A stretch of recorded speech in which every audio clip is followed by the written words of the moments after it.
Michel Foucault a été invité par l'Université catholique de Louvain, la faculté de droit et l'école de criminologie à donner une série de cours-conférences qu'il a intitulées « Mal faire, dire vrai » sur la fonction de l'aveu en justice. Pour vous présenter à nos auditeurs, je souhaiterais vous poser un certain nombre de questions. Bien sûr, vous êtes très connu, vous donnez cours au Collège de France, vous avez publié une série d'ouvrages depuis l'histoire de la folie, naissance de la clinique, les mots et les choses, l'ordre du discours, l'archéologie du savoir, surveiller et punir, et vous êtes en train d'écrire une histoire de la sexualité. Ces ouvrages sont pour la plupart connus, certains plus que d'autres. Certains ont suscité des débats parfois passionnés. Mais il me semblerait intéressant que vous puissiez nous dire un peu comment vous avez cheminé à travers une série de problématiques, une série de questions. Pourquoi vous vous êtes intéressé à l'histoire de la psychiatrie, à l'histoire de la médecine, à la prison, maintenant à l'histoire de la sexualité. Pourquoi aujourd'hui vous semblez vous intéresser à l'histoire du droit? Quel a été au fond votre itinéraire? Qu'est-ce qui a été le fil conducteur de votre réflexion? S'il est possible de répondre à une telle question. Oui, c'est une question difficile que vous me posez. Bon, parce que le fil conducteur, on ne peut guère le dégager qu'une fois qu'on a été conduit au terme dernier, c'est-à-dire au moment où on va cesser d'écrire. Et puis, au fond, vous savez, je ne me considère absolument pas ni comme un écrivain, ni comme un prophète. Je travaille, c'est vrai, en grande partie, souvent, au gré de circonstances, de sollicitations extérieures, de conjonctures diverses. Et je n'ai pas du tout l'intention de faire la loi. Et il me semble que s'il y a dans ce que je fais une certaine cohérence, elle est peut-être plus liée à une situation qui nous appartient à tous les uns et aux autres, dans laquelle nous sommes tous pris, plus qu'à une, si vous voulez, une intuition fondamentale ou à une pensée systématique. C'est vrai, si vous voulez, que, me semble, que la philosophie moderne, peut-être depuis le jour où Kant a posé la question Was ist Aufklärung, c'est-à-dire qu'est-ce que c'est que notre actualité, qu'est-ce qui se passe autour de nous, qu'est-ce que c'est que notre présent, il me semble que la philosophie a acquis là une dimension où que s'est ouverte pour elle une certaine tâche qu'elle avait ignorée ou qui n'existait pas pour elle auparavant, et qui est de dire qui nous sommes, de dire qu'est-ce qu'est notre présent, qu'est-ce que c'est que ça aujourd'hui. C'est évidemment une question qui n'aurait pas eu de sens pour Descartes. C'est une question qui commence à avoir du sens pour Kant, quand il se demande ce que c'est que la Aufklärung, et c'est une question qui est en un sens la question de Hegel. Qu'est-ce que c'est que le maintenant? C'est la question aussi de Nietzsche. Bon, et je pense que la philosophie, parmi différentes fonctions qu'elle peut et qu'elle doit avoir, a aussi celle-là, de s'interroger sur ce que nous sommes dans notre présent et de notre actualité. Je dirais que c'est en un sens autour de cela que je pose la question, et dans cette mesure, eh bien, je suis nietzschéen ou hegelien ou kantien par ce côté-là. Bon, comment est-ce que je suis venu alors à poser ce genre-là de questions? Bon, pour faire deux mots sur l'histoire de notre vie intellectuelle aux uns et aux autres, disons dans l'Europe occidentale après la guerre, on pourrait dire ceci, c'est qu'on disposait, vers les années 1950, d'une part, d'une perspective, d'un mode d'analyse qui était très profondément inspiré par les phénoménologies, qui était en un sens à ce moment-là une philosophie, je dirais, dominante. Dominante, je ne mets aucune péjoration dans ce mot-là, je ne veux pas dire qu'il y avait dictature ou despotisme de ce mode-là de pensée, mais dans l'Europe occidentale, en particulier en France, la phénoménologie était un peu était un style général d'analyse. Bon, c'est un style d'analyse qui revendiquait comme l'une de ses tâches fondamentales l'analyse du concret. Bon, et il est très certain que de ce point de vue-là, on pouvait rester un petit peu insatisfait dans la mesure où le concret auquel se référait la phénoménologie, ce concret était, comment dire, un petit peu académique et universitaire. Vous aviez des objets privilégiés.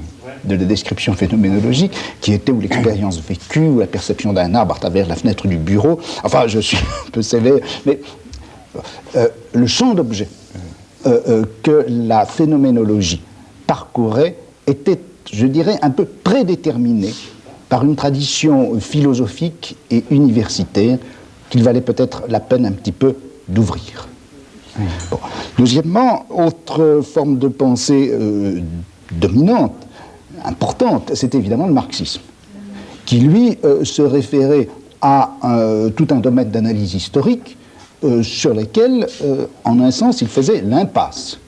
Dire autant la lecture des textes de Marx, l'analyse des concepts de Marx était une tâche importante, autant les contenus historiques, le savoir historique auquel ces concepts devaient se rapporter, et pour lesquels ils devaient être opératoires, ces domaines historiques étaient un petit peu laissés pour compte, ou en tout cas le marxisme, enfin, une histoire marxiste concrète n'était pas en France du moins très développée.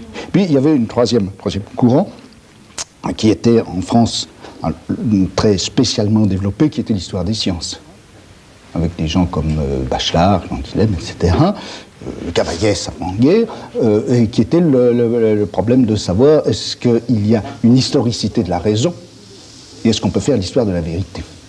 Bon, si vous voulez, moi je dirais que je me suis situé un peu au croisement de ces différents courants et de ces différents problèmes, en me posant par rapport à la phénoménologie la question de savoir, mais est-ce que, plutôt que de faire la description un peu intériorisée de l'expérience vécue, est-ce qu'il ne faut pas, est-ce qu'on ne peut pas faire l'expérience l'analyse d'un certain nombre d'expériences collectives et sociales. La conscience de celui qui est fou est importante à décrire, comme l'ont montré les travaux de Binswanger, de Kuhn, mais après tout, est-ce qu'il n'y a pas une structuration culturelle et sociale de l'expérience de la folie? Et est-ce que cela ne doit pas être analysé? Bon, ce qui m'amenait à recouper un problème historique, qui était de savoir est-ce que l'on peut, si l'on veut décrire l'articulation sociale, collective d'une expérience comme celle de la folie, quel est le champ social, quel est l'ensemble des institutions et pratiques qu'il faut historiquement analyser, et pour lesquelles les analyses marxistes sont un petit peu comme des habits de confection, mal ajustés. Effectivement. Et troisièmement, à travers ça, à travers l'analyse d'expériences historiques, collectives, sociales, liées à des contextes historiques précis, comment est-ce qu'on peut faire l'histoire d'un savoir, l'histoire de l'émergence d'une connaissance, et comment des objets nouveaux peuvent arriver dans le domaine de la connaissance, peuvent se présenter comme objets à connaître. Alors, si vous voulez concrètement, ça donne ceci. Est-ce qu'il y a ou non une expérience de la folie caractéristique d'une société ou d'un type de société comme les nôtres? Comment cette expérience de la folie a pu se constituer? Comment est-ce qu'elle a pu émerger? Et à travers cette expérience de la folie, comment est-ce que la folie a pu se constituer comme objet de savoir pour une médecine qui se présentait comme médecine mentale? Ce qui donne en gros, à travers quelle transformation historique, quelle modification institutionnelle s'est constituée une expérience de la folie dans laquelle il y a à la fois le pôle subjectif de l'expérience de la folie et ce pôle objectif de la maladie mentale. Bon, voilà un petit peu sinon l'itinéraire, du moins le point de départ. Oui. Bon. Et alors pour en revenir un petit peu à la question que vous me posiez, pourquoi avoir pris ces objets-là, je dirais qu'il me semblait, et alors c'était peut-être là le quatrième courant, le quatrième point de référence de mon cheminement ou de mon piétinement, ça a été si vous voulez, des textes plus littéraires, moins intégrés dans la tradition philosophique. Je pense à des écrivains comme Blanchot, comme Marteau, comme Bataille, qui ont été, pour des gens de ma génération, je crois, très importants, et qui étaient, au fond, la question des expériences limites. Ces formes d'expériences qui, au lieu d'être considérés comme centraux, d'être valorisés positivement dans une société, sont considérés comme les expériences limites, les expériences frontières, à partir de quoi est remis en question cela même qui est considéré d'ordinaire comme acceptable. Oui. Alors, en un sens, faire de l'histoire de la folie une interrogation sur notre système de raison. Comme une expérience, la folie comme une expérience limite. C'est ça. Par exemple, quel est le rapport entre la pensée médicale, le savoir de la maladie et de la vie, qu'est-ce que c'est par rapport à l'expérience de la mort, et comment est-ce que le problème de la mort a été intégré dans ce savoir, ou comment ce savoir a été indexé à ce moment, ce point absolu de la mort. Même chose pour le crime par rapport à la loi. Au lieu d'interroger la loi elle-même, et qu'est-ce qui peut fonder la loi, prendre le crime comme le point de rupture par rapport au système. Et prendre ce point de vue-là pour interroger qu'est-ce que c'est donc la loi. Prendre la prison comme ce qui doit nous éclairer sur ce que c'est que le système pénal, plutôt que de prendre le système pénal, de l'interroger de l'intérieur, de savoir comment il s'est fondé, comment il se fonde et se justifie, pour en déduire ensuite ce qu'a été la prison. Voilà. Vous avez présenté la philosophie comme, dans son actualité, au fond, depuis Kant, comme posant une question qui est une question, je pense, qui nous concerne tous, et qui permet, au fond, à l'homme de s'interroger sur sa situation dans l'histoire, dans le monde, dans la société. Il me semble qu'à travers tout ce que vous avez écrit, depuis l'histoire de la folie et jusqu'à l'histoire de la sexualité, il y a une perception de cette réalité, ou du moins il y a la perception d'un élément de cette réalité qui semble vous intéresser particulièrement et qui concerne tout ce qu'on pourrait appeler les techniques d'enfermement, de surveillance, de contrôle, bref, la manière dont l'individu dans notre société a été progressivement contrôlé. Est-ce que vous pensez qu'effectivement il s'agit là d'un élément qui, déjà depuis un certain temps, depuis peut-être l'époque classique dans notre histoire, est très déterminant pour comprendre cette modernité ? Oui, c'est vrai. Si vous voulez, ce n'est pas un problème que je m'étais posé au départ. C'est petit à petit, en étudiant un certain nombre de choses, comme justement la psychiatrie, la médecine, le système pénal, que tous ces mécanismes d'enfermement, d'exclusion, de surveillance, de contrôle individuel ont paru très intéressants et très importants. Bon, je dirais que j'ai peut-être posé ces questions-là d'une façon un peu sauvage à un moment donné, au moment où je me suis aperçu qu'elles étaient importantes. Bon, je crois qu'il faut bien délimiter de quoi il s'agit et quel est le genre de problème que l'on peut poser à propos de tout cela.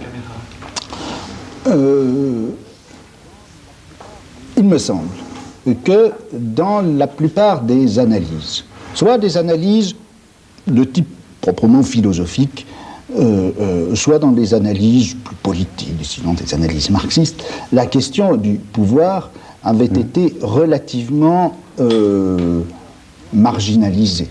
Simplifié. Ou en tout cas, c'est ça. Ou en tout cas, simplifié. Ou bien il s'agissait de savoir quels étaient les fondements juridiques pouvant légitimer un pouvoir politique, ou bien il s'agissait de définir le pouvoir dans une fonction de simple conservation ou reconduction de rapports de production. Oui. Alors, il s'agissait de la question philosophique du fondement ou de l'analyse historique de la superstructure. Ceci me paraissait insuffisant, m'a paru insuffisant pour un certain nombre de raisons. D'abord parce que je crois, et un certain nombre de choses dans les domaines un peu concrets que j'ai essayé d'analyser le montrent, les rapports de pouvoir sont beaucoup plus profondément implantés qu'au simple niveau des superstructures. Bon. Deuxièmement, la question théorique du fondement du pouvoir est importante, mais je m'excuse, le pouvoir ne fonctionne pas à partir de son fondement. Bien sûr. Il y a des pouvoirs non fondés qui fonctionnent très bien et des pouvoirs qui ont cherché à se fonder, qui se sont effectivement fondés et qui finalement n'ont pas fonctionné. Bon, si vous voulez, mon problème a été de me dire, mais est-ce qu'on ne peut pas étudier la manière dont effectivement fonctionne le pouvoir ? Alors quand je dis le pouvoir, il ne s'agit absolument pas de repérer une instance ou une espèce de puissance qui serait là, occulte ou visible, peu importe, et qui diffuserait son rayonnement nocif à travers le corps social ou qui étendrait d'une façon fatale son réseau. Il ne s'agit pas de, pour le pouvoir ou pour quelque chose qui serait le pouvoir, de jeter un grand filet de plus en plus serré qui étranglerait et la société et les individus. C'est absolument pas de ça qu'il s'agit. Le pouvoir, c'est des relations. Le pouvoir, ce n'est pas une chose. C'est une relation entre deux individus et une relation qui est telle que l'un peut conduire la conduite d'un autre, ou déterminer la conduite d'un autre, la déterminer volontairement en fonction d'un certain nombre d'objectifs qui sont les siens. Autrement dit, quand on regarde ce qu'est le pouvoir, c'est l'exercice de quelque chose qu'on peut appeler le gouvernement, au sens très large. On peut gouverner une société, on peut gouverner un groupe, on peut gouverner une communauté, on peut gouverner une famille, on peut gouverner quelqu'un. Et quand je dis gouverner quelqu'un, c'est simplement au sens que l'on peut déterminer sa conduite en fonction de stratégies, en utilisant un certain nombre de tactiques. Donc, si vous voulez, c'est la gouvernementalité, au sens large, entendu donc comme ensemble des relations de pouvoir et techniques qui permettent à ces relations de pouvoir de s'exercer. C'est cela que j'ai essayé d'étudier. Comment est-ce qu'on a gouverné les fous?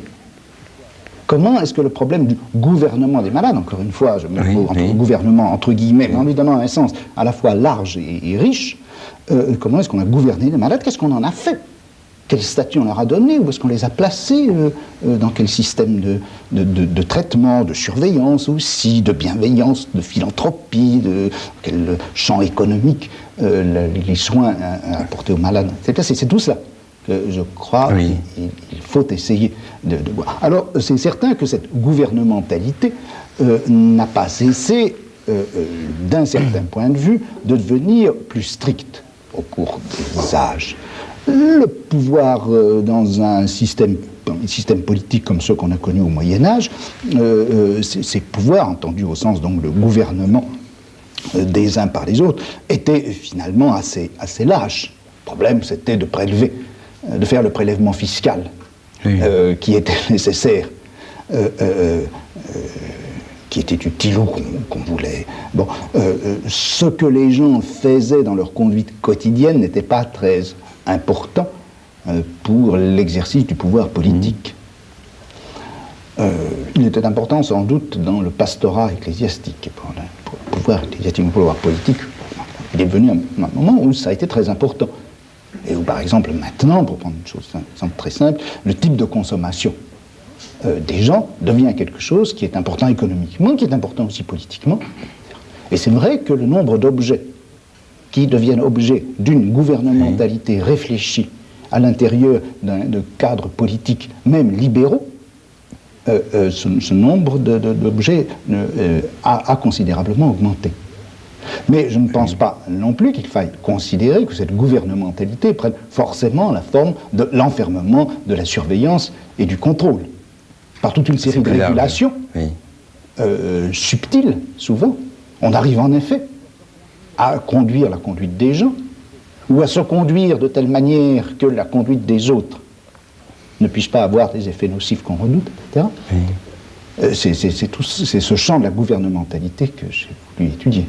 Et pour étudier cet objet, ou différents objets que vous avez étudiés, vous avez utilisé une méthode historique. Mais au fond, ce qui apparaît à tous aujourd'hui, et d'ailleurs ce qui fait en grande partie la nouveauté de vos analyses, non pas du point de vue du contenu, mais du point de vue de la méthode, vous avez opéré une sorte de déplacement dans la méthode historique.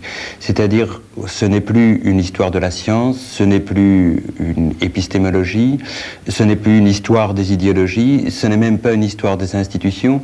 On a l'impression que c'est tout cela en même temps, mais que, pour penser par exemple le travail de la psychiatrie ou ce que font aujourd'hui les criminologues, puisque ce sont les criminologues qui vous ont appelé ici, ou pour penser des institutions comme la prison ou les asiles, etc. Vous avez dû transformer profondément la manière dont on concevait l'histoire. Est-ce que, par exemple, l'opposition entre savoir et science qui apparaît dans dans votre œuvre, et principalement dans un certain nombre d'écrits plus méthodologiques, est-ce qu'elle vous semble très importante du point de vue de ce genre d'histoire que vous nous proposez? Bon, je crois en effet que le type d'histoire que je fais porte un certain nombre de marques ou de handicaps, comme vous voudrez. D'abord, la chose que je voudrais dire, c'est que, bon, encore une fois, la question dont je parle, c'est qu'est-ce que nous sommes et qu'est-ce que nous sommes aujourd'hui, et qu'est-ce que c'est que cet instant qui est le nôtre. Donc, si vous voulez, c'est une histoire qui part bien de cette actualité. Deuxième chose, c'est que, en essayant de poser des problèmes concrets, je pars forcément, et ce qui me paraît intéressant, c'est de choisir comme domaine des points qui sont particulièrement fragiles ou sensibles dans l'actualité. C'est-à-dire que je ne concevrai guère une histoire, si vous voulez, qui soit proprement spéculative, et dont le champ ne soit pas déterminé par quelque chose qui se passe actuellement. Alors, tout l'intérêt, tout ce qu'il y a c'est non pas bien sûr de suivre ce qui se passe, et de suivre, comme on dit, la mode. Par exemple, une fois qu'on a écrit 10 bouquins, très bons d'ailleurs, sur la mort, on ne va pas en écrire un 11e sous prétexte que c'est la question actuelle. Il s'agit de...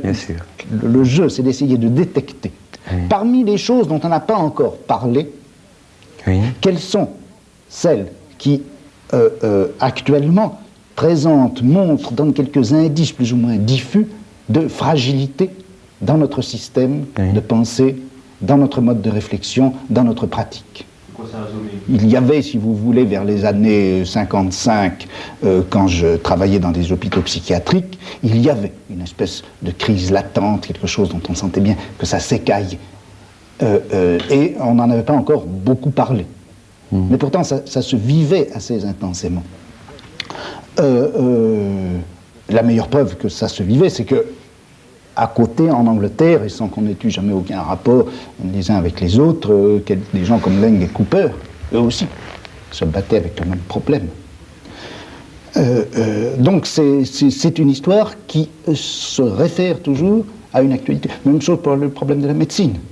C'est vrai que la question du pouvoir médical, ou en tout cas du champ institutionnel à l'intérieur duquel le savoir médical fonctionne, était une question qui commençait à se poser, qui était même assez largement posée vers les années 60, qui n'est entrée dans le domaine public qu'après 1968. Bon, c'est donc une histoire de l'actualité en train de se dessiner. Oui.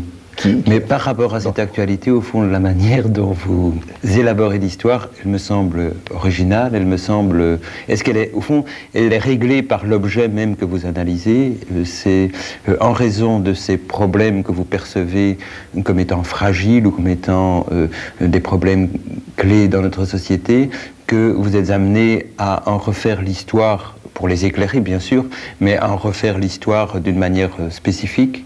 Bon, alors, au niveau des objectifs que je me pose en faisant cette histoire, souvent les gens ont lu ce que j'ai fait comme des sortes d'analyses à la fois compliquées, un peu obsessives, et qui mènent à ce résultat que finalement, mon Dieu, comme nous sommes emprisonnés dans le système qui est le nôtre, combien sont nombreux les lacets qui nous enserrent, et combien il est difficile de dénouer les nœuds que l'histoire a noués autour de nous. Alors qu'en réalité, je veux faire tout le contraire. Car, lorsque j'essaie d'étudier quelque chose comme la folie, ou la prison, etc., prenons si vous voulez l'exemple de la prison. Quand on discutait, il y a encore quelques années, disons au début des années 70, avec les gens sur la réforme du système pénal, une chose me paraissait très frappante, c'est que, par exemple, bien sûr, on posait la question théorique du droit de punir. Bien sûr, d'un autre côté, on posait le problème de savoir comment on peut aménager le régime pénitentiaire.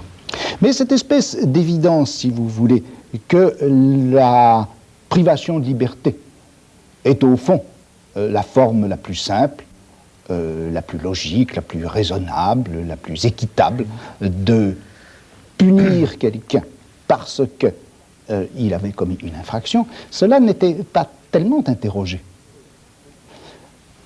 Or, ce que j'ai voulu faire, c'est de montrer combien finalement cette adéquation, pour nous si claire et simple, de la peine avec la privation de liberté, était en réalité quelque chose de récent.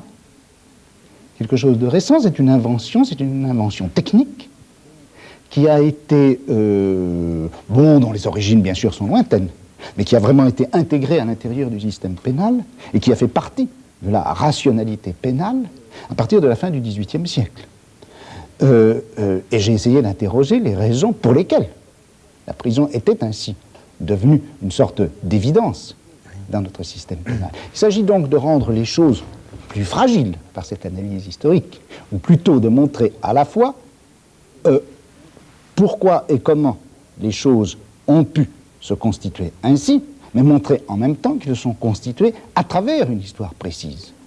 Il faut donc montrer et la logique des choses, ou si vous voulez, la logique des stratégies à l'intérieur desquelles les choses se sont produites, et montrer que ce ne sont pourtant que des stratégies, et que du coup, en changeant un certain nombre de choses, en changeant de stratégie, en prenant les choses autrement, du coup, ce qui nous paraissait évident ne l'est pas.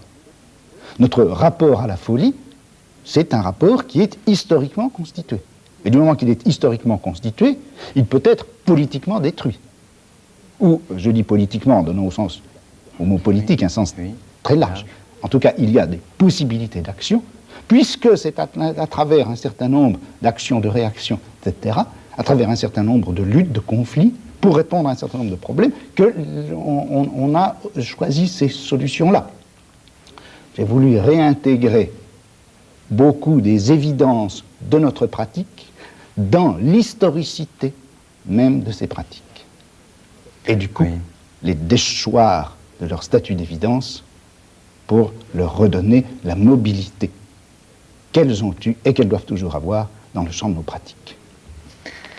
Oui, dans vos conférences actuelles, vous utilisez le terme véridiction, qui se réfère à dire la vérité et qui touche un problème de vérité. Dans la méthode, au fond, dans ce que vous venez de dire concernant à la fois votre intérêt pour l'actualité et la manière dont vous envisagez l'histoire et la constitution même, au fond, de cette actualité, en quelque sorte, vous remettez en question ce qu'on pourrait penser être les fondements de telle ou telle pratique, et vous avez dit que vous l'avez dit à propos du pouvoir. Au fond, le pouvoir ne fonctionne pas à partir de son fondement, mais il y a effectivement toujours des justifications ou des réflexions philosophiques qui visent à fonder le pouvoir.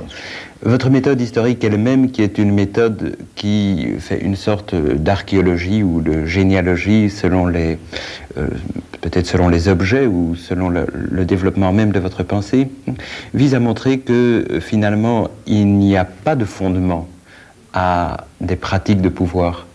Est-ce que vous seriez d'accord pour dire qu'au fond, d'un point de vue philosophique et dans l'ensemble de votre développement, ce que vous visez, c'est aussi à déconstruire toute entreprise qui viserait à donner un fondement au pouvoir?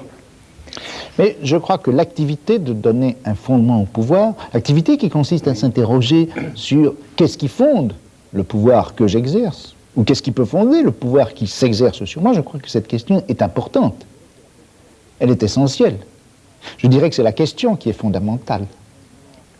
Mais le fondement que l'on donne en réponse à cette question fait partie d'un champ historique à l'intérieur duquel elle a une place tout à fait relative, etc. C'est-à-dire qu'on ne trouve pas le fondement, mais il est très important que dans une culture comme la nôtre, la question est de savoir si on peut le trouver ailleurs ou pas, dans d'autres cultures, ça je n'en sais rien, mais il est très important que pour nous, depuis, ma foi, non seulement des siècles, mais des millénaires, un certain nombre de choses, comme en particulier l'exercice du pouvoir politique, s'interroge lui-même, ou se voit interrogé par des gens qui posent la question, mais qu'est-ce qui vous fonde?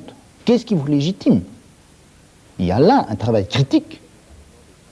Mais ce que vous trouvez important, c'est justement le travail critique de cette question qui sans cesse revient et qui interroge. Il y a 2 millénaires qu'on s'interroge sur le fondement du pouvoir politique. Quand on dit 2 millénaires, c'est 2 millénaires et demi. On s'interroge sur les fondements du pouvoir politique, et c'est cette interrogation qui est fondamentale. Et au fond, le type d'histoire que vous avez faite, c'est bien une analyse vous avez dit des stratégies, oui, mais aussi une analyse de la manière dont un certain nombre de pratiques ont recherché leur propre fondement. Absolument, absolument. Je dirais que c'est l'histoire des... Je vais employer encore un mot barbare, mais les mots ne sont barbares que lorsqu'ils ne disent pas bien clairement ce qu'ils veulent dire, si bien que beaucoup de mots familiers sont barbares, parce qu'ils disent beaucoup de choses à la fois ou qu'ils ne disent rien. Et qu'en revanche, certains mots techniques, bizarrement construits, ne sont pas barbares, s'ils disent à peu près clairement ce qu'ils veulent dire. Je dirais que je fais l'histoire des problématisations, c'est-à-dire l'histoire de la manière dont les choses font problème. Comment et pourquoi, et sur quel mode particulier, la folie a-t-elle fait problème dans le monde moderne? Et pourquoi est-ce que c'est devenu un problème important?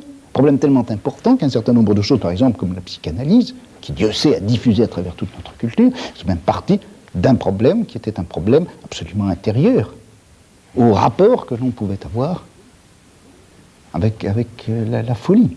Bon, c'est l'histoire de ces problèmes. Oui. Sur quel mode nouveau? La maladie, qui évidemment a toujours fait problème, mais il y a eu un mode nouveau de problématisation de la maladie, me semble-t-il, à partir du XVIIIe, du XIXe siècle. Alors ce n'est pas en effet ni l'histoire des théories, oui, ni l'histoire des idéologies, ni même l'histoire des mentalités qui m'intéresse. C'est l'histoire des problèmes, c'est, si vous voulez, la généalogie des problèmes qui m'intéresse. Pourquoi un problème et pourquoi tel type de problème, pourquoi tel mode de problématisation apparaît à un certain moment à propos d'un domaine, par exemple à propos de la sexualité. Bon, j'ai mis très longtemps à commencer à percevoir comment on pouvait répondre à cela. Quel a été le nouveau problème, voyez-vous, à propos de la sexualité, c'est pas tellement de savoir, de répéter indéfiniment la question, voyons, est-ce que c'est le christianisme, ou est-ce que c'est la bourgeoisie, ou est-ce que c'est l'industrialisation qui a amené la répression de la sexualité? La répression de la sexualité, elle n'est intéressante que dans la mesure où, d'une part, elle fait souffrir un certain nombre de gens, encore actuellement, elle est intéressante d'autre part, parce qu'elle a toujours pris des formes diverses, mais ayant toujours existé. Ce qui me paraît un truc important à faire apparaître, c'est comment et pourquoi ce rapport à la sexualité, ou ce rapport à nos comportements sexuels, ont fait problème, et sous quelle forme est-ce qu'ils ont fait problème? Car ils ont toujours fait problème. Mais il est certain qu'ils n'ont pas fait problème de la même façon chez les Grecs du IVe siècle avant Jésus-Christ, chez les chrétiens du IIIe, IVe siècle, ou XVIe ou XVIIe, maintenant, etc. C'est cette histoire des problématisations. Alors comment, dans les pratiques humaines, il y a un moment où, en quelque sorte, les évidences se brouillent, les lumières s'éteignent, le soir se fait, et où les gens commencent à s'apercevoir qu'ils agissent à l'aveugle, et que par conséquent, il faut une nouvelle lumière. Il faut une nouvelle lumière, il faut un nouvel éclairage, et il faut de nouvelles règles de comportement. Et alors, là, voilà qu'un objet apparaît. Un objet qui apparaît comme problème. Voilà. Oui. Je voudrais vous poser une dernière question. Vous avez été invité par la faculté de droit et vous semblez vous intéresser particulièrement maintenant au droit et aux phénomènes juridiques. Est-ce que vous pourriez expliquer brièvement, au fond, d'où vient cet intérêt pour le droit et ce que vous espérez en retirer? Écoutez, je crois que je me suis toujours un peu intéressé au droit, comme un laïc. Je ne suis pas un spécialiste du droit, je ne suis pas un juriste. Mais aussi bien à propos de la folie qu'à propos du crime, de la prison, j'ai rencontré le problème du droit, le problème de la loi. Et la question que j'ai toujours posée, c'était de savoir comment les technologies de gouvernement, comment ces rapports de pouvoir, entendus au sens où nous l'avons dit tout à l'heure, comment tout cela pouvait prendre forme à l'intérieur d'une société qui prétend fonctionner au droit et qui, pour une part au moins, fonctionne au droit. Alors ce sont les liens, les rapports de cause à conséquence, les conflits aussi, les oppositions, les irréductibilités entre ce fonctionnement du droit et cette technologie du pouvoir. C'est ça qui me paraît que je voudrais étudier, et il me semble que interroger les institutions juridiques, interroger le discours et la pratique du droit à partir de ces technologies de pouvoir peut présenter un certain intérêt, non pas du tout au sens que ça bouleverserait entièrement et l'histoire et la théorie du droit, mais il me semble que ça peut jeter une certaine lumière sur certains aspects assez importants de la pratique et de la théorie judiciaire, ainsi interroger le système pénal moderne à partir de la pratique punitive, de la pratique corrective, à partir de toutes ces technologies par lesquelles on a voulu modeler, modifier, etc., l'individu criminel. Il me semble que ça permet sans doute de faire apparaître un certain nombre de choses. Donc si vous voulez, je croise sans cesse le droit, sans le prendre comme objet particulier.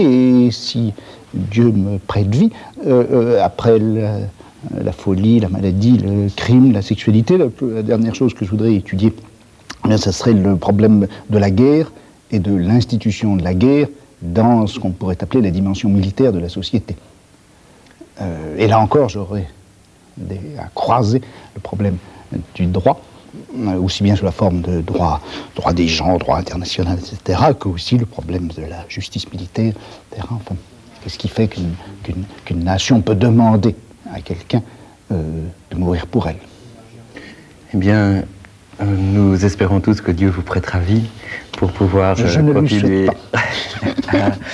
à lire vos histoires, ces histoires multiples qui nous ont tant enrichis. Je vous remercie.